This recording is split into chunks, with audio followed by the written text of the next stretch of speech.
ನಮ್ಮ ದಾಸ್ಯ ವಿಮೋಚನೆಗೆ ಮತ್ತು ಉದ್ಧಾರಕ್ಕೆ ಮತಾಂತರದ ಅವಶ್ಯಕತೆ ಇದೆ. ಇದು ಯಾರು ಹೇಳಿರೋದು? ಇಲ್ಲ ಅಂಬೇಡ್ಕರ್ ಹಾಗೆ ಹೇಳಿಲ್ಲ. ಅಂಬೇಡ್ಕರ್ ಹೇಳಿದ್ದು ಮತಾಂತರ.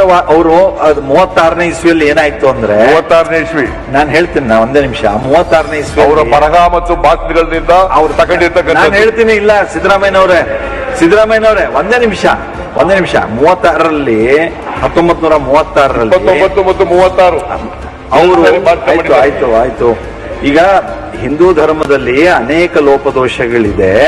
ಹಿಂದೂ ಧರ್ಮದಲ್ಲಿರುವಂತಹ ನಾಯಕರು ಅದನ್ನ ಸರಿಪಡಿಸ್ಕೊಳ್ಳೋ ಪ್ರಯತ್ನ ಮಾಡದೆ ಹೋದ್ರೆ ನಾನು ಮತಾಂತರವಾಗಬೇಕಾಗತ್ತೆ ಅಂತ ಹೇಳಿದ್ರು.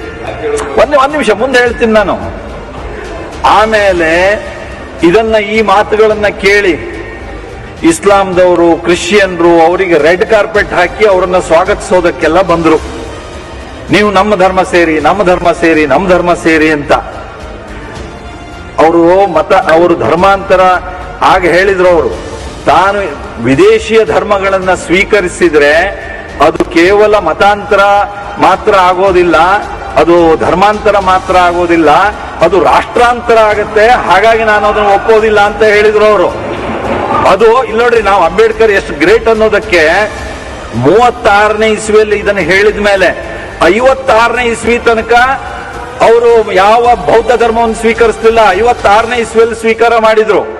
20 ವರ್ಷಗಳ ಕಾಲ ಅವರು ಸಮಾಜದ ಪರಿವರ್ತನೆಗೆ ಏನೆಲ್ಲ ಶ್ರಮ ಪಟ್ಟರು. ತಲೆ ತಗ್ಗಿಸ್ಬೇಕು ಅದಕ್ಕೆ. ಅದಾದ್ಮೇಲೂ ಭಾರತದ ವಿಚಾರದ ಭಾಗವೇ ಆದಂತ ಬೌದ್ಧ ಧರ್ಮವನ್ನು ಅವರು ಸ್ವೀಕರಿಸಿದ್ರು. ಇದು ಬಹಳ ಮುಖ್ಯವಾದಂತದ್ದು.